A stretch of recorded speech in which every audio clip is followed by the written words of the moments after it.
지난 주간에 여러 뉴스가 방송을 통해서 전파가 됐습니다. 참 많은 뉴스들이 나왔는데 그 가운데에서 종교계 뉴스가 또 하나 이슈가 됐었죠. 불교의 그 외국인 스님, 현각이라고 하는 법명으로 알려진 그 스님이 한국 불교를 떠나겠다 그렇게 선언하셔가지고 사회적 관심을 불러일으켰습니다. 옛날 90년대에 그 하버드에서 화계사까지라는 책을 통해서 유명해진 스님이시죠. 미국에서 아주 공부를 많이 하시고 그래서 석가이신데 그분이 이제 불교에 입문을 해서 한 25년째 지금 한국 불교에 관계하면서 수도를 닦아왔는데 이제 그 한국 불교를 떠나겠다 이렇게 선언을 했어요. 그러니까 불교계 자체뿐만 아니라 워낙 유명했던 분이라 사회적인 이슈가 됐어요. 그런데 그 현각 스님이 한국 불교와 인연을 끊겠다고 하는데 이유가 몇 가지가 있는데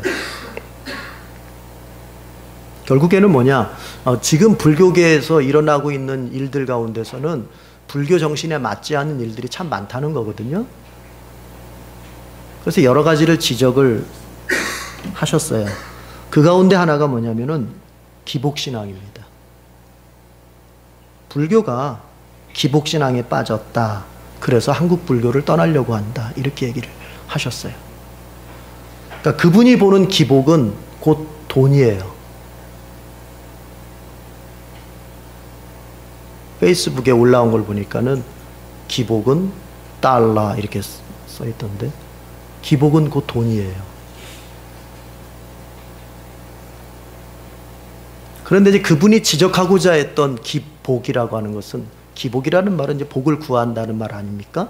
복을 빌고 복을 구한다는 말인데 그분이 지적하고자 했던 기복은 어떤 소박한 기복이 아니라 소박한 기복이라고 하면 이제 뭐 우리가 신앙생활 하면서 그럴 수 있잖아요. 뭐 가족의 건강이라든지 또 하는 일에 대한 어떤 형통 이런 것들을 이제 우리가 구할 수 있잖아요. 그러니까 그런 어떤 서민들이 가난한 사람들이 좀 잘 되고 싶어서 그렇게 구하는 그런 소박한 기복을 말하는 것 같지는 않아요. 그런 것보다는 오히려 종교의 참 본질을 넘어서서 돈의 노예가 되어버린 기복주의를 말하는 것 같아요. 그러니까 돈 때문에 종교적 진리나 본질을 포기하고 오히려 종교를, 신앙을 돈벌이 수단으로 사용하는 그런 성직자들이나 그런 신자들을 겨냥한 것 같아요. 그러니까 신앙이 뭐 하는 수단이 됐어요? 돈 버는 수단이 돼버린 거예요. 성직자들에게나 신자들에게나. 성직자와 신자는 돈의 노예가 되어버린 것, 이것을 질타했던 것 같아요. 자, 그런데 여러분, 비록 타 종교의 사건이긴 하지만 그리스도의 제자인 우리도 한 번쯤은 반성해 봐야 될 부분이 아닌가 싶습니다.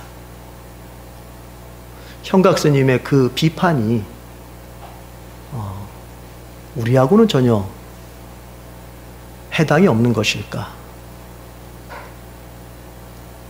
예수님을 경배와 닮음의 대상이 아니라 재물을 더 얻는 수단으로 사용하는 그런 모습이 우리 그리스도인들 가운데서는 없나요?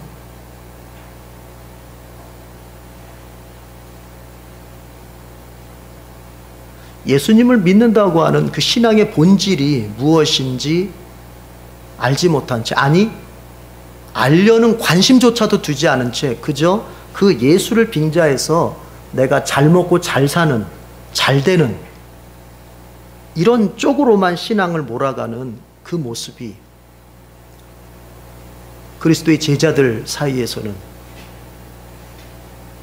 교회라고 불리는 그리스도인들 안에는 없나요?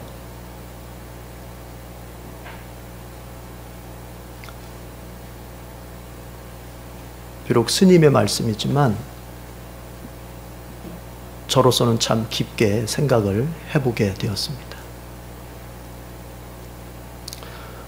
오늘 본문에 보면은 이런 사람이 나와요. 어떤 사람이요? 예수님을 자신의 재물 문제에 개입시켜서 더 많은 재물을 얻고자 하는 바로 그 사람이 나와요. 오늘 본문에. 자, 배경이 이렇습니다. 12장 전체, 누가복음 12장 전체의 배경을 좀 봐야 되는데, 예수님께서 이제 수만 명 무리 앞에서 설교를 하고 계셨습니다. 그 설교의 핵심을 요약하면 이겁니다. 사람을 두려워하지 말고 하나님을 더 두려워해라, 이겁니다. 따라합시다. 사람을 두려워하지 말고 하나님을 더 두려워해라. 자, 4절 5절 같이 읽어볼까요? 그 내용이에요. 4절 5절, 누가복음 12장 4절 5절 시작.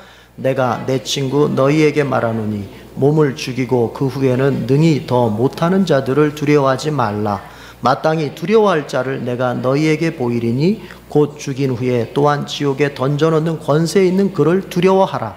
내가 참으로 너희에게 이르노니 그를 두려워하라. 무슨 내용이에요? 나에 대해서 영향력이 있고 나의 육신을 죽일 수 있는 권세를 가진 사람들, 그 사람들이 기껏 해봤자 나를 죽일 수 있는 건 내 육체밖에 더 있더냐. 내 육체를 죽인 다음에 내 영혼에 대해서는 절대로 그 어떤 것도 영향을 줄 수 없는 그 사람들을 두려워할 거 없다. 그러나 우리가 두려워할 대상이 있다. 그는 내 육체를 죽일 수 있을 뿐만이 아니라 내 육체가 죽은 후에 그 영혼까지 지옥에 던지실 수 있는 권세까지 가지신 바로 하나님이시다. 사람을 두려워하지 말고 하나님을 더 두려워해라. 이것이 지금 예수님이 하시는 설교의 핵심적인 요약이에요. 여러분, 이게 정말 중요합니다. 하나님을 더 두려워할 줄 아는 것, 이게 정말 중요합니다. 많은 사람들이 저에게 묻습니다. 목사님, 어떻게 하면 신앙생활 잘할 수 있어요? 어떻게 하면 인생을 잘 살 수 있어요? 비결 한 가지, 이 딱 한 가지입니다. 하나님을 더 두려워하는 것, 이거밖에 없습니다. 하나님을 더 두려워할 줄 아는 것, 이것이 신앙생활을 잘하고 인생을 잘 사는 비결인데, 이것을 우습게 여기면 안 돼요.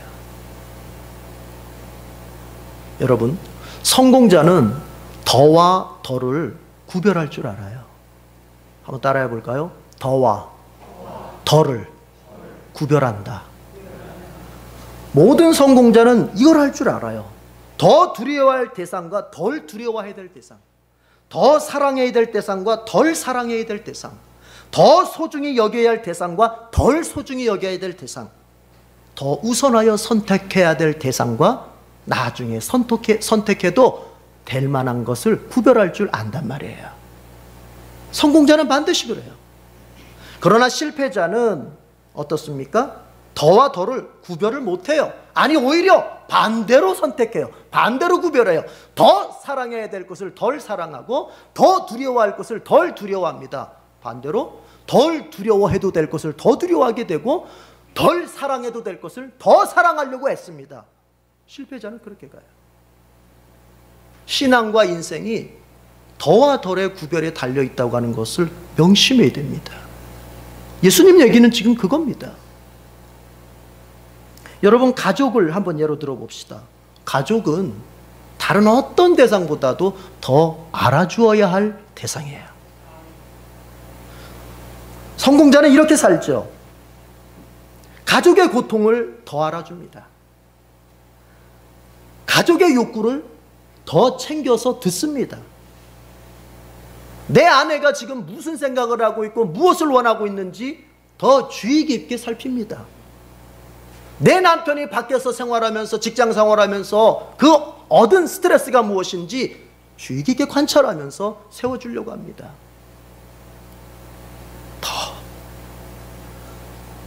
그러나 실패자는 반대로 합니다. 친구의 고통은 불쌍히 여기는데 자기 가족의 고통은 외면합니다. 내 친구 중에 누군가가 어떻다 저떻다 하면 그걸 불쌍히 여기면서 지금 내 배우자가 아파하고 내 지금 자녀가 아파하는 것은 가슴에 와닿지도 않습니다. 냉랭합니다. 거꾸로 가는 거죠.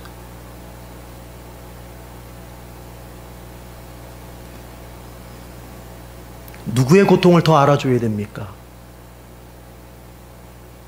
누구에게 먼저 친절을 베풀어야 됩니까?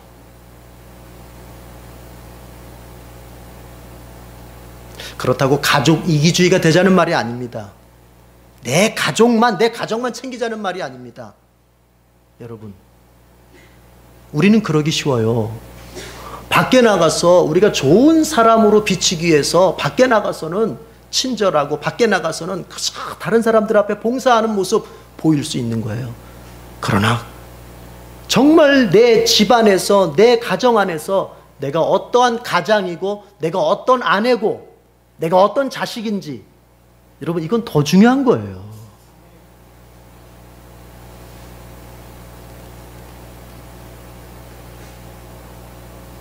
우리는 흔히 사회의 불의를 보면서 붕괴합니다.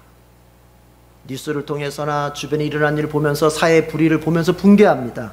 그러나 그것은 덜 알아도 되는 거예요. 더 알아야 될 게 뭔지 아세요? 나의 불의예요. 내 불의예요. 내 불의.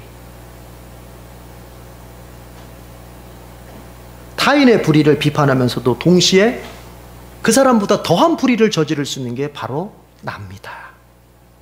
여러분, 사람은 얼마나 참 모순적인 존재인지, 지금 내가 이 가정 속, 내 가정 속에 아픔을 줘요. 내 배우자에게 아픔을 주고 내 자식에게 아픔을 줘요. 그러면서 보세요. 뉴스를 보는데, 야, 가정폭력범이 나왔어. 가정을 망가뜨린 사람이 나왔어. 그러면 어떤 줄 아세요? 저 나쁜 놈이네. 이렇게 하는 게 인간이에요. 내가 지금 하고 있는 짓은 몰라요. 내가 지금 내 가정 속에 주고 있는 그 고통이 뭔지는 모르고 내 눈에 객관적으로 보인 그것에 대해서는 비판해요. 인간은 그렇게 모순적인 존재예요.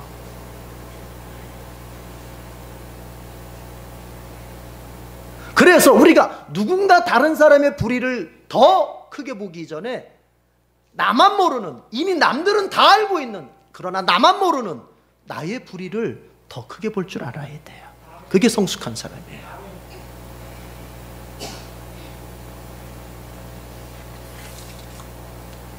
여러분, 성공자는 더와 덜을 반드시 구별합니다. 더 가까이 해야 될 것과 덜 가까이 해야 될 것을 구별합니다. 하나님을 더 두려워하는 자세, 이것만 준비되어 있으면 다른 모든 것들은 제자리를 찾아갈 수 있어요. 그러나 만약 하나님보다 더 소중히 여기고 더 두려워하는 것이 생기면 마치 첫 번째 단추를 잘못 끼우면 나머지 단추는 다 자동으로 잘못 끼워지듯이 그 사람의 인생은 그때부터 잘못 끼워지기 시작하는 거예요. 첫째가 뭐예요? 하나님을 더 소중히 여기고 하나님을 더 두려워할 줄 아는 거예요. 그래서 예수님은 그 말씀을 하신 거예요. 여러분의 인생이 제자리 찾아가고 싶습니까? 혹 지금까지 살아온 인생을 되돌아봤을 때 왜 이렇게 나는 꼬였어? 이 꼬여진 인생을 제자리로 좀 돌려놓고 싶습니까? 다른 방법으로는 되질 않아요. 이거 회복해야 돼요. 뭐요? 하나님을 더 두려워할 줄 알아야 돼요.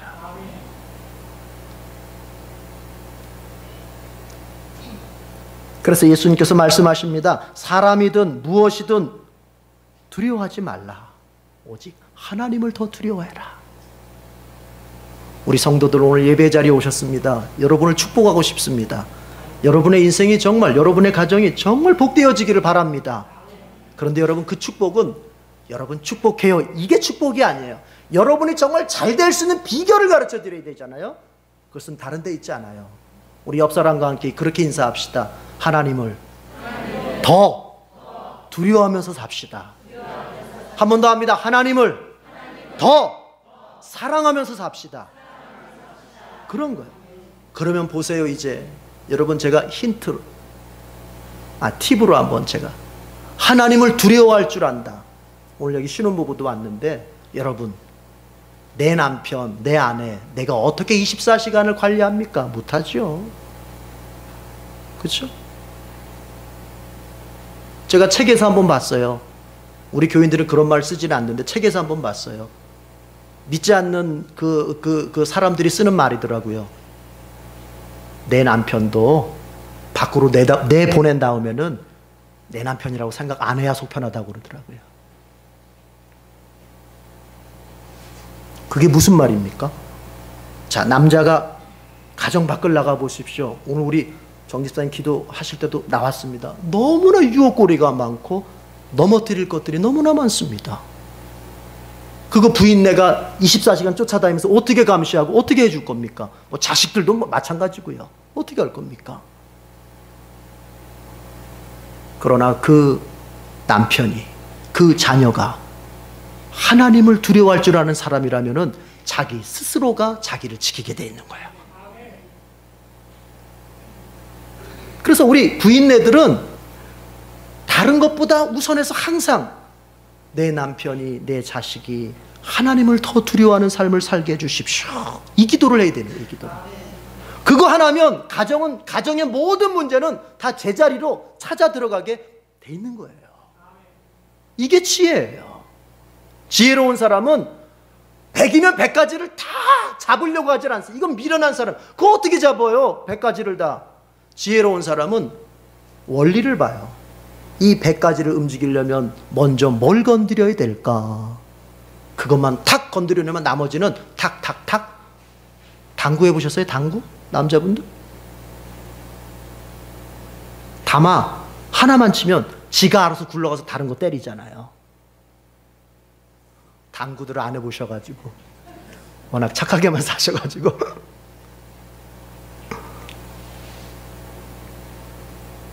우리 인생의 첫 번째 원리는 뭐냐면, 첫 번째 잘됨의 원리는 뭐냐면 하나님을 더 두려워하는 것입니다. 하나님을 더 사랑하는 것입니다. 그러면 다 됩니다. 예? 이렇게 예수님께서 설교를 하고 계시는데 갑자기 어떤 사람이 손을 번쩍 들더니, 예수님, 제가 할 말이 있는데요. 뭐냐? 우리 형한테 한 말씀 하셔가지고요, 우리 형이 가지고 있는 재산 저하고 좀 나눌 수 있도록 좀 해주세요. 옛날 유대에는요 이런 전통이 있었어요. 원래 법적으로 보자면은 장남에게는 재산의 3분의 2 정도, 차남에게 3분의 1 정도를 줬어요. 그게 전통인데, 혹시 그것에 대해서 조금 반감이 생겼다, 내가 좀 이걸 좀 별로 마음에 들어하지 않는다 그러면은 랍비에게 소송을 걸 수 있었어요. 지금 그 장면이에요. 우리 형이 재산 더 많이 가져갔는데 예수님을 아주 훌륭한 랍비로 본 거죠. 예수님, 우리 형한테 한 말씀 하셔가지고 재산 좀 같이 좀 공평하게 나눌 수 있도록 해주세요. 이렇게 요청을 한 거예요. 그러니까 예수님께서 이렇게 말씀하세요. 누가 나를 재판관이나 재산 분배자로 세웠느냐? 무슨 말이에요? 나 그 일하기 싫다 이거예요. 내가 왜 니네 재산 분배하는 일에 끼어들어? 여러분, 그건 뭘 의미합니까? 이 사람은 지금 예수님을 자신의 재산 문제에 개입시켜서 예수님을 빙자해서 자신의 재산 증식을 하고자 하는 거예요. 그러나 예수님은 그거 싫다는 거예요. 안 하겠다는 거예요. 예수님께서 여기까지만 말씀하시면 좋았을 텐데 거기서 한마디 딱 더 붙이십니다. 모든 탐심을 물리쳐라. 그러니까 무슨 얘기예요? 너 탐심 부리지 마, 지금 이 얘기 아닙니까? 모든 탐심을 물리쳐라. 그리고 이어지는 말씀이 사람의 생명이 소유에 넉넉한 데 있지 않다. 즉 무슨 얘기입니까? 돈을 많이 가지고 있다고 해서 그 사람의 생명이 안전한 것이 아니라는 얘기입니다. 여러분, 요즘 뉴스를 보고 뭐 세상 돌아가는 일 조금 봐도 재벌들이라고 해서 영원히 사는 건 아니더라고요.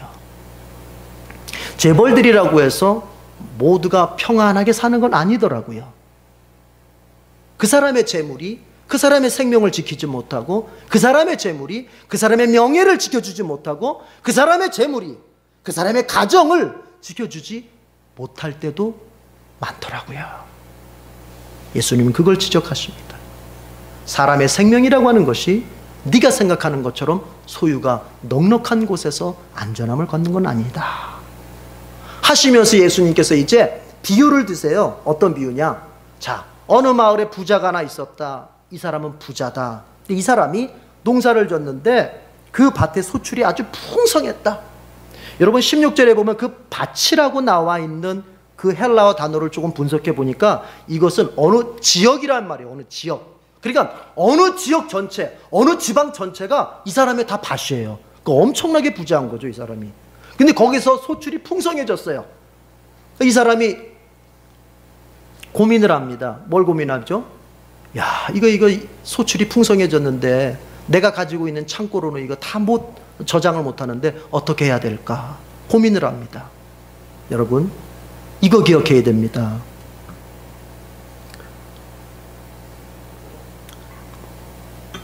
물질이 많아지면 재물이 많아지면 우리가 생각할 때는 걱정이 없어질 것 같잖아요. 그죠? 돈이 많아지면 걱정이 완전히 없어질 것 같잖아요. 걱정이 없어지는 것이 아니라 걱정이 교차가 되는 거예요. 이 사람 보십시오. 옛날 그만큼의 소출이 없었을 때는 지금 창고만으로도 괜찮았어요. 그러나 열매가 많아지니까 재산이 더 증식되니까 농사가 너무너무 잘 되니까 이제는 이걸 어떻게 보관해야 될지 또 다른 고민이 생기는 거예요. 그건 뭘 의미합니까? 물질이 많아지고 재산이 더 증식하면 우리의 걱정이라고 하는 것이 싹 사라지고 우리가 아무 걱정도 없는 그런 평안한 상태가 될 것 같지만 그게 아니고 다른 걱정을 하게 된다는 얘기예요. 천석군은 몇 가지의 걱정으로 살아요? 1000가지로 사는 거 알잖아요. 그가 만석군이 됐을 때 1000가지의 걱정이 사라지던가요? 아니죠. 우리 선조들의 지혜를 빌리자면 만석군은 몇 가지의 걱정으로 살아요? 10,000가지의 걱정을 가지고 산다잖아요. 그러니까 오히려 걱정이 늘어나고 걱정의 종류가 단지 바뀌었을 뿐이에요. 무슨 얘기입니까? 소유의 넉넉한 것으로서 그 사람의 삶의 평안이 만들어지는 게 아닌 거예요. 근데 우리는 자꾸 그걸 인정하려고 들지 않아요.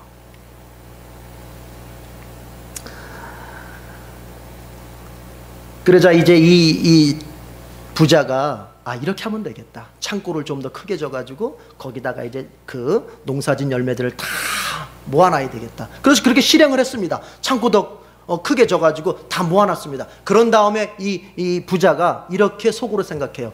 자, 이제 먹을 만큼, 먹고 살 만큼 해놨으니까 이제부터는 평안히 쉬면서 먹고 마시고 즐겁게 남은 평생 한번 멋지게 한번 살아보자. 이렇게 마음을 딱 먹었어요. 그런데 하나님께서 그 모습을 딱 보시면서 그날 하나님께서 이렇게 말씀하신다는 거 아닙니까? 어디를 보시냐면요, 20절 보십시다. 19절 20절 보십시다. 19절 20절 다 같이 시작. 또 내가 내 영혼에게 이르되 영혼아 여러 해 쓸 물건을 많이 쌓아두었으니 평안히 쉬고 먹고 마시고 즐거워하자 하리라 하되 하나님은 이르시되 어리석은 자여 오늘 밤에 내 영혼을 도로 찾으리니 그러면 내 준비한 것이 누구의 것이 되겠느냐 하셨으니, 하나님께서 이 녀석아 오늘 밤에 너의 영혼을 내가 다시 데려갈 텐데 그러면 네가 애썼던 모든 것들이 누구를 위한 것이냐? 이건 누구를 위한 것이냐? 이 말은 뭐냐면 그것이 너에게 무슨 유익이 있겠느냐? 그런 얘기예요.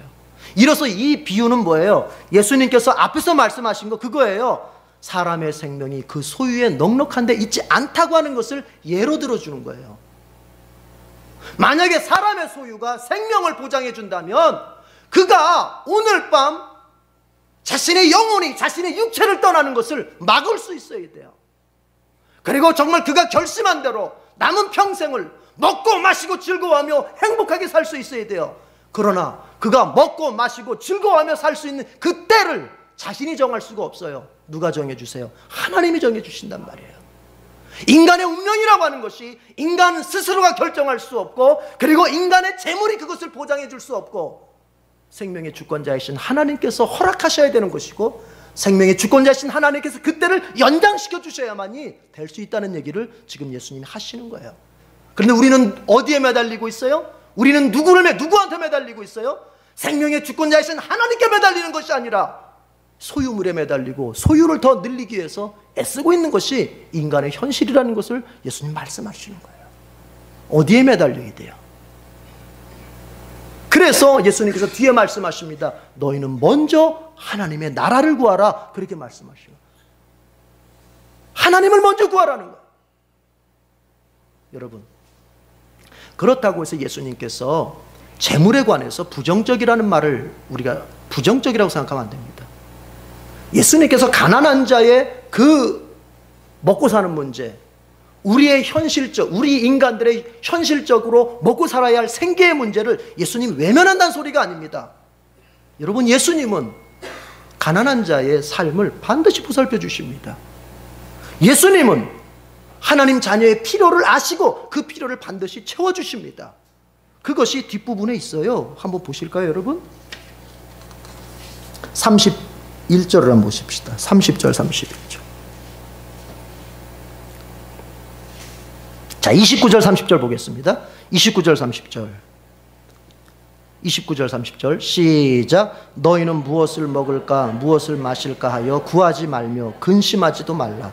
이 모든 것은 세상 백성들이 구하는 것이라. 너희 아버지께서는 이런 것이 너희에게 있어야 할 것을 아시느니라. 하나님 아신단 말이에요. 너희들이 무엇을 먹어야 할지, 무엇을 입어야 할지, 이 세상의 삶을 살아가는 동안 무엇이 현실적으로 필요한지 하나님이 아신다는 것입니다. 그러면서 예수님이 덧붙이는 그 예가 뭐였냐면은 공중의 새를 봐라. 그 공중의 새가 언제 한번 씨를 뿌리든 언제 한번 창고를 만들어서 모아들이든 그렇지 않았다. 그러나 하나님께서 그 새를 먹이시고 생계를 유지하고 살아갈 수 있도록 도와주셨다는 얘기가 이제 앞에서 나와요. 그리고 또 들에 핀 백합화를 봐라. 언제 한번 그 백합화가 자기 스스로 수고하고 길쌈을 하더냐, 자기 옷을 만들기 위해서 애쓴 걸 봤느냐? 그렇지 않았다. 그러나 솔로몬이 입었던, 왕궁에서 입었던 그 화려한 옷도 이 백합만도 못했다. 하나님은 이렇게 입히신다. 너희가 공중의 새보다 못하냐? 너희가 들에 핀 백합화보다 못하냐? 하나님의 형상인 너희를 하나님께서 먹이시고 입히시고 살리시는 것에 무책임하시겠느냐? 이 믿음이 없는 자들아, 근심하지 말고 염려하지 말고 먼저 하나님을 구해라. 그렇게 말씀하십니다. 여러분, 주님께서는 지금 재물에 대한 탐심을 금하시는 것이지, 가난한 자가 주여 나에게 먹고 살 길을 주시옵소서라고 구하는 그것을 물리치시는 게 아니라는 것을 먼저 생각하고 가야 돼요. 탐심이에요. 탐심. 탐심을 멀리하라 그래서 탐심을 물리치라 그랬거든요. 여러분, 탐심은 뭘까요? 어디까지가 탐심이에요? 이 부자에게서 힌트를 봐야 돼요. 여러분, 창고 하나면 됐어요. 그 정도 싸놨으면 됐어요. 뭘 창고를 더 크게 해서 더 싸놓으려고 그래요? 통장 하나면 됐어요. 2개부터는 탐심이에요. 하나는 됐어요. 또 하나의 것은 그것을 하나님을 위해서 써야 돼요. 오해하지 마십시오. 교회에다 헌금 많이 하라는 소리가 아니에요. 하나님께 부유해지는 것, 하나님께 부유한 자가 되어야 돼요. 이 말을 교회 헌금 많이 하라는 소리 듣지 마세요. 예수님 말씀하십니다.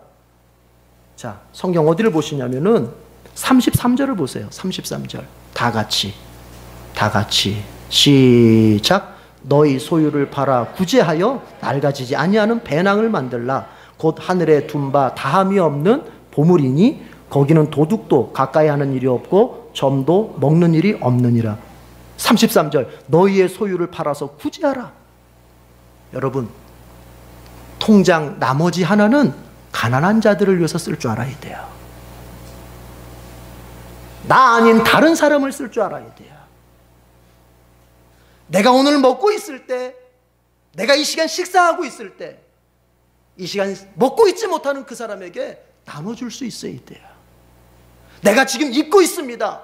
내가 이렇게 입고 있는 시간에 입고 있지 못하는 사람을 도와줄 수 있어야 됩니다. 그게 바로 하나님께 부유해지는 거예요. 그게 바로 천국에 내 보물을 쌓아두는 거예요. 그런데 어때요? 탐심은 뭐예요? 그런 건 생각지도 않아요. 그저 내 창고 계속 만들어서 그저 얻는 대로 계속 쌓아놔. 왜? 그래야 안심되니까. 주님은 그런 사람들에게 말씀하시는 거예요. 그렇다고 해서 네가 안심될 수 있는 게 아닌데, 인생이라고 하는 것은 주님과 함께 주님이 붙드실 때, 주님을 의지할 때, 그때만 평안할 수 있는 거예요. 여러분, 하나님께 부요한 자가 되십시오. 다른 사람의 고통과 다른 사람의 배고픔과 다른 사람의 가난함을 돌아볼 수 있는 우리 그리스도인들이 되기를 바랍니다. 그것이 첫 번째예요. 하나님께 부유해진다고 하는 게 무엇인지. 또 하나는 뭐예요? 하나님께 부유해진다고 하는 것은, 여러분, 이 부자의 탐심은 어디로부터 옵니까? 이 부자가 이렇게 탐심을 갖는 이유가 뭐예요? 삶이라고 하는 것이, 인간의 삶이라고 하는 것이 그저 이 세상이 끝이라고 생각하기 때문에 그러는 거예요. 뭐에 관심이 없어요? 영혼에 관심이 없어요. 그래서 하나님께서 말씀하시는 거예요. 너의 영혼을 오늘 밤 내가 도로 데려갈 때 그거 어떻게 되겠니? 그거 어떻게 되겠니? 여러분은 영혼에 관심이 있고 영혼을 돌보고 살고 있습니까? 성경에 있는 표현대로 그대로 한번 제가 이렇게 얘기해 보면 어떨까요? 죄송한 말씀이지만 오늘 밤 여러분이 잠자리에 들었을 때 하나님께서 여러분의 영혼을 다시 취하신다 하실 때 여러분은 안심할 수 있겠습니까?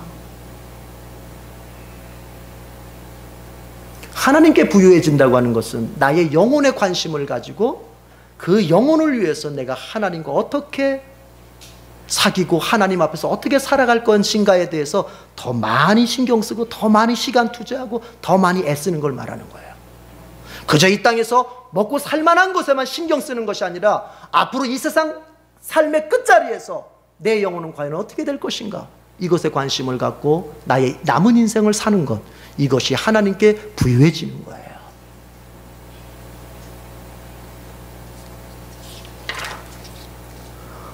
어떤 젊고 야망에 찬 젊은이가 있었습니다. 이제 그 젊은이가 인생을 제법 알고 있는 한 노인과 대화를 하게 됩니다.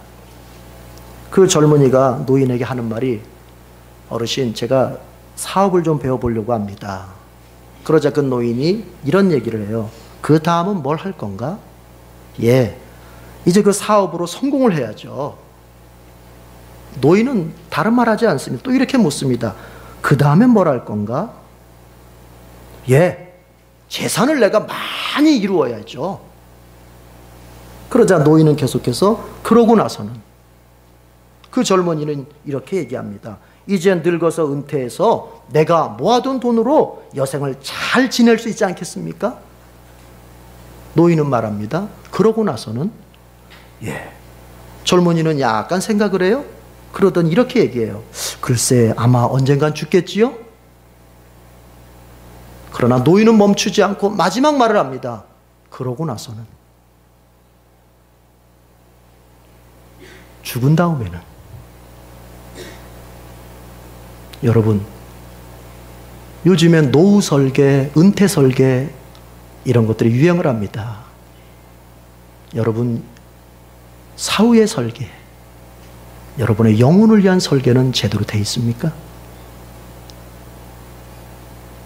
하나님 앞에서 설 때를 미리 생각하며 어떻게 그 앞에 설 것인지에 대해서 설계는 해보셨습니까? 우리 주님께서는 오늘 우리에게 그 계산법을 가지고 내 인생을 생각해 보라고 말씀해 주고 계십니다. 기도하겠습니다. 하나님 아버지, 주님께서 우리에게 생명을 주셨는데 그 생명은 오직 하나님 안에서만 평안할 수 있고 하나님 안에서만 안전할 수 있습니다. 주님, 우리에게 그런 믿음을 주시옵소서. 그래서 우리가 재물을 모으더라도 적당히 모으고, 우리가 우리만을 위한 재물이 아니라 다른 이웃들과 나눌 수 있는 재물이 되도록 우리의 재물관을 주님께서 바로잡아 주시옵소서. 또한 주님, 우리의 삶이 육신의 삶으로 끝나는 것이 아니라 그 육체를 벗은 후에 우리가 또 영혼으로, 그리고 부활하여 부활의 몸으로 입고 사는 영생의 삶이 남았음을 잊지 않고, 우리 인생의 설계, 이 세상 사는 것으로서 끝내지 않고 주님 앞에 서는 그날까지 우리가 잘 고려해서 주님이 원하시는 계산법을 통해서 우리의 인생을, 우리의 존재를 잘 세워갈 수 있도록 도와주시옵소서. 또한 주님 아울러 기도드립니다. 우리 성도들 가운데서는 탐심이 아니라 정말 너무나 어렵고 가난해서 주님 앞에 물질을 얻을 수 있는 기회를 달라 기도하는 사람도 있을 텐데, 주님, 그들이 하나님을 먼저 구하며 그 하나님을 의지하는 가운데 이 세상의 생계의 삶을 주님 앞에 위하여 기도할 때 주님 물리치지 마시고 응답하여 주시옵소서. 우리를 인도하시는 예수님의 이름으로 기도드립니다. 아멘.